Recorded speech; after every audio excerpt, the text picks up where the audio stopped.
Weekly podcast series चिनारों के साए।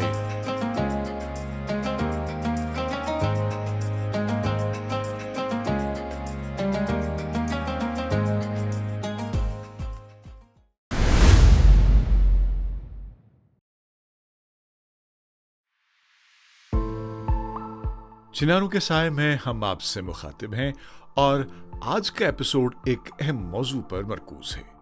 Op सिंदूर anniversary और भारत की बदलती हुई सिक्योरिटी डॉक्ट्रिन।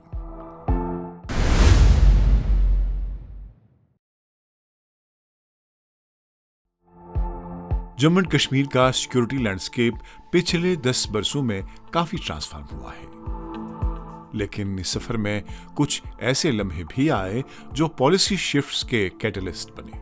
उनमें से एक था पहलगाम टेरर अटैक, एक ऐसा वाकया जिसने फिर से ये याद दिलाया कि क्रॉस बॉर्डर टेररिज्म अब भी एक रियल और परसिस्टेंट थ्रेट है।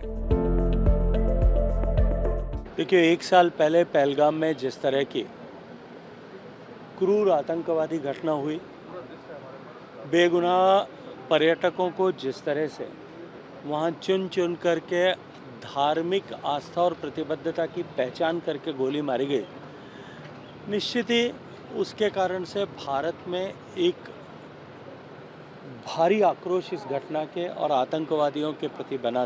I have personally rated this the worst of them all. This was the sheer brutality in which this was carried out, the way the men were separated, their religion asked, and then they were shot in cold blood in front of their families. I have never seen brutality of this nature ever being conducted.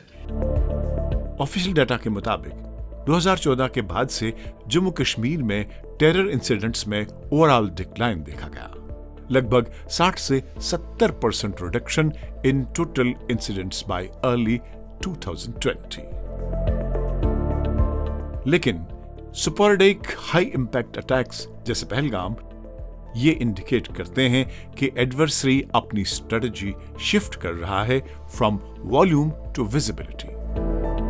My take is that they did the Bear Surrender attack in Pahalgaon because they had become irrelevant.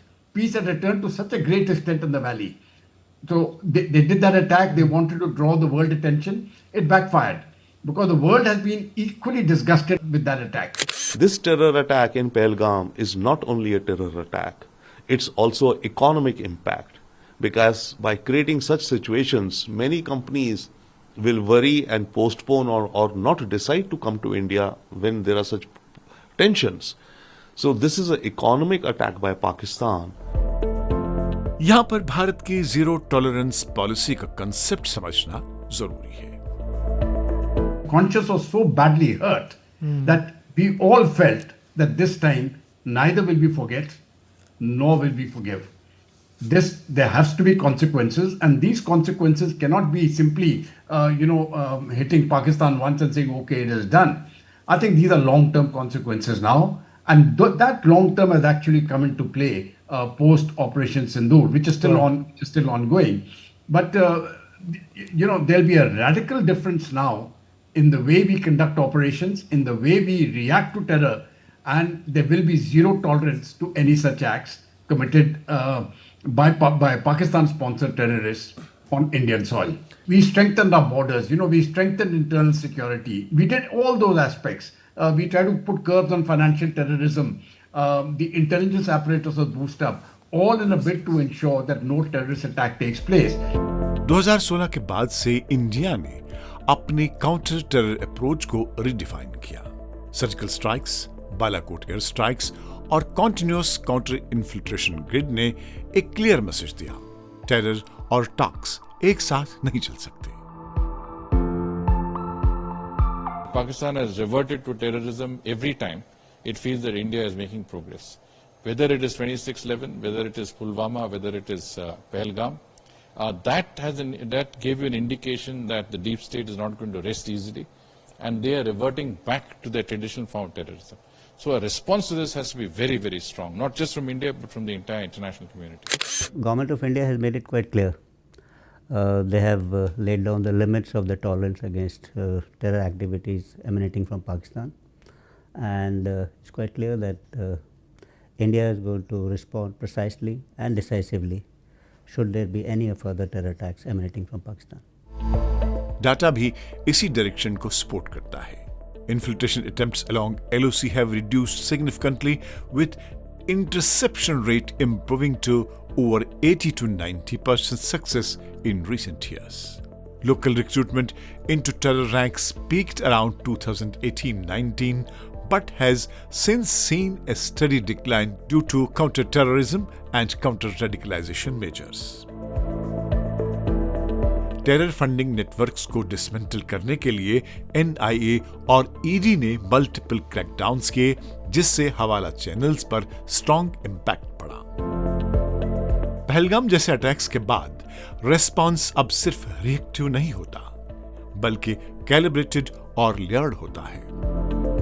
जब हम पहलगाम की चर्चा करते हैं तो निश्चित रूप से ऑप सिंदूर को भी याद करते हैं कि उस समय किस तरह से भारत ने उन सारे बेगुनाह पर्यटक जिनका कत्ल किया गया था, उनके गुनहगारों को किस कठोरता के साथ में सज़ा दे करके उनके सारे आतंकी ठिकानों को न केवल ध्वस्त किया, नेस्तनाबूद किया, अपितु पूरे विश्व भर में माननीय प्रधानमंत्री जी ने ये संदेश दिया कि भारत की भूमि के विरुद्ध चलने वाली हर गतिविधि, चाहे वो भारत की धरती से हो रही हो या दुनिया के किसी और देश की धरती से हो रही हो, हम अब उसे बर्दाश्त नहीं करेंगे.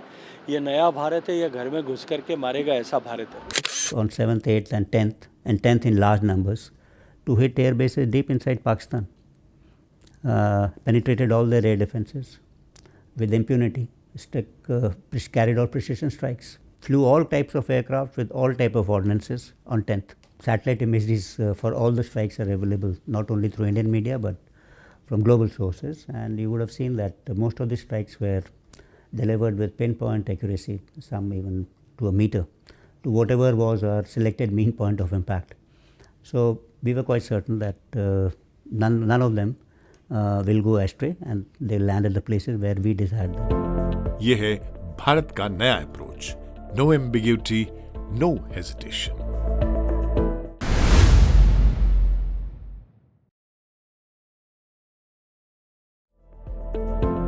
अब सवाल ये है, क्या सिर्फ कन्वेंशनल मिलिट्री स्ट्रेंथ काफी है? और जवाब है नहीं. मॉडर्न वॉरफेयर इवॉल्व हो चुकी है और भारत ने भी अपनी स्ट्रेटजी को उसी हिसाब से अपग्रेड किया है. We attacked 9 terror headquarters in Pakistan-occupied Kashmir and in Pakistan, punishing the terrorists. It was precise, it was measured, it was not intended to escalate. It was a clear message that India has zero tolerance for terrorism. We will punish terrorists. We will go to any extent to punish the terrorists. बात करते हैं multi domain precision warfare की. Multi domain का मतलब है land, air, सी के साथ साथ साइबर, स्पेस और इंफॉर्मेशन डोमेन्स का इंटीग्रेटेड यूज. मिसाल के तौर पर रियल टाइम सर्विलेंस व ड्रोन्स और सैटेलाइट इमेजरी ने बॉर्डर मॉनिटरिंग को ट्रांसफॉर्म कर दिया है. AI बेस्ड इंटेलिजेंस एनालिसिस से थ्रेट आइडेंटिफिकेशन फास्टर और मोर एक्यूरेट हो गया है.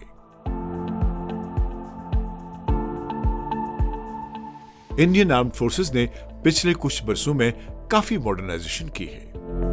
ड्रोन्स और UAV सिस्टम्स ISR में इंडक्ट हुए हैं. ISR से मतलब इंटेलिजेंस, सर्विलेंस और reconnaissance roles. Integrated battle groups concept introduce किया गया है for rapid mobilization. Precision guided munitions का यूज सिग्निफिकेंटली इंक्रीज हुआ है, reducing collateral damage while maximizing impact.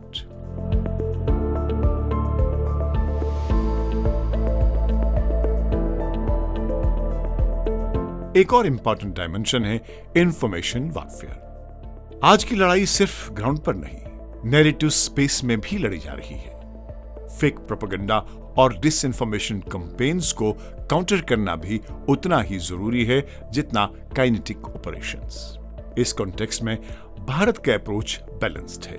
Hard power plus smart power plus narrative control. Operation Sindoor जैसे ऑपरेशंस इस बात को रिफ्लेक्ट करते हैं कि इंडिया अब सिर्फ रेस्पॉन्ड नहीं करता बल्कि एंटिसिपेट और डोमिनेट भी करता है। इस ट्रांसफॉर्मेशन का एक और की एलिमेंट है जॉइंटनेस एंड इंटीग्रेशन।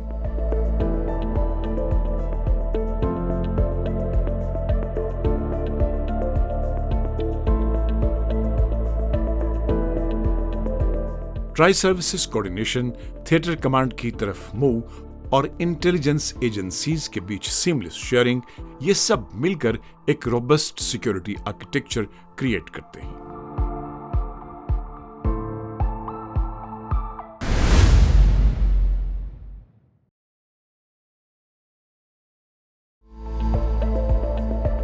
अब हम आते हैं एक क्रिटिकल सवाल पर। क्या इन सब एफर्ट्स ने ग्राउंड रियलिटी को बदल दिया है? शॉर्ट आंसर है यस, सिग्निफिकेंटली। साउथ एशिया का सिक्योरिटी एनवायरनमेंट अब एक न्यू नॉर्मल में एंटर कर चुका है। पहले एस्केलेशन का फियर डोमिनेंट फैक्टर होता था, लेकिन अब इंडिया ने एक कंट्रोल्ड एस्केलेशन डॉक्ट्रिन अडॉप्ट किया है। मतलब रिस्पॉन्स होगा लेकिन कैलिब्रेटेड होगा। इसका इम्पैक्ट क्या हुआ? एडवर्सरी के लिए कॉस्ट ऑफ प्रोवोकेशन बढ़ गया है। I think the world very well understands what Pakistan is doing, and no matter what Pakistan keeps saying, India will keep its preparations and will take whatever steps India has to take. From a certain viewpoint, it is good for India. Let Pakistan be on tenterhooks. They do not know and cannot anticipate from which direction any action from India could come. The longer Pakistan stays in this state of uncertainty, the more it degrades its own preparations, the more money it has to spend, right? The more resources it has to allocate for being better prepared. The more it takes away the money from its own economic purposes, the more the people of Pakistan get angry at the army. So I think this is a strategy also by India to keep Pakistan on their tenterhooks. Global level पर भी India के stance ज्यादा assertive और credible हुए हैं। International forums पर India consistently state sponsored terrorism को highlight करता रहा है और काफी हद तक नैरेटिव शिफ्ट भी हुआ है। पाकिस्तान ने जो मिसाइल हमले किए हैं उससे तो हिंदुस्तान को कुछ भी नहीं हुआ। यानी हिंदुस्तान ने जो मिसाइल स्ट्राइक्स की हैं पाकिस्तान के अंदर, जिसमें उन्होंने 24 मुकामात को हिट किया और उन्होंने जहां जहां वो मारना चाहते थे खासा प्रिसाइजली उन्होंने हिट किया। और पाकिस्तान ने किसी किस्म के सैटेलाइट इमेजेस नहीं दिखाए, जबकि हिंदुस्तान की आर्मी एयरफोर्स वाला ने अपनी ब्रीफिंग्स में वो सैटेलाइट इमेजेस दिखाए। पाकिस्तान ने जो मिसाइल मारे हैं उनका इम्पैक्ट नहीं हुआ, वो एक्यूरेट भी नहीं होंगे, और ये कंप्लेन पहले भी थी कि मिसाइल हमारे एक्यूरेट नहीं है, तो उससे कोई खास नुकसान नहीं हुआ। अब ये वो बेसिकली सच है जिसको बोलने पे यहाँ पे हमारे यहाँ पर साइबर क्राइम के इल्ज़ाम जो है लग जाते हैं। तो I think it was a huge crisis for Pakistan. लेकिन मुझे लग रहा है कि हमारी साइड को अच्छी तरह से समझ आ गई है, वो कहानी और सुनाई जा रही है, असल हकीकत जो है वो और है। हकीकत को समझना जो है वो बहुत ज़रूरी है। हकीकतों को समझ के जिंदा रहें, इसी में आप सबका फ़ायदा है। अब अगर हम स्ट्रेटेजिक इवैल्यूएशन करें तो कुछ टेक अवेज सामने आते हैं। पहला, डेटरेंस स्ट्रेंथन हुआ है लेकिन कंप्लीटली एलिमिनेट नहीं हुआ थ्रेट। हाइब्रिड वॉरफेयर और प्रॉक्सी टैक्टिक्स अब भी चैलेंज हैं। दूसरा, इंटरनल सिक्योरिटी ग्रिड काफी रोबस्ट हुआ है। लोकल इंटेलिजेंस नेटवर्क स्ट्रेंथन हुए हैं। कम्युनिटी एंगेजमेंट प्रोग्राम्स ने रेडिकलाइजेशन को काउंटर किया है और डेवलपमेंट इनिशिएटिव्स ने स्टेबिलिटी को सपोर्ट किया है। तीसरा, पॉलिसी क्लियरिटी। अब भारत का मैसेज बिल्कुल क्लियर है, टेररिज्म के लिए जीरो स्पेस, जीरो टॉलरेंस। लेकिन चैलेंजेस भी हैं, ड्रोन बेस्ड स्मगलिंग और arms drops, online radicalisation, changing tactics of terror outfits.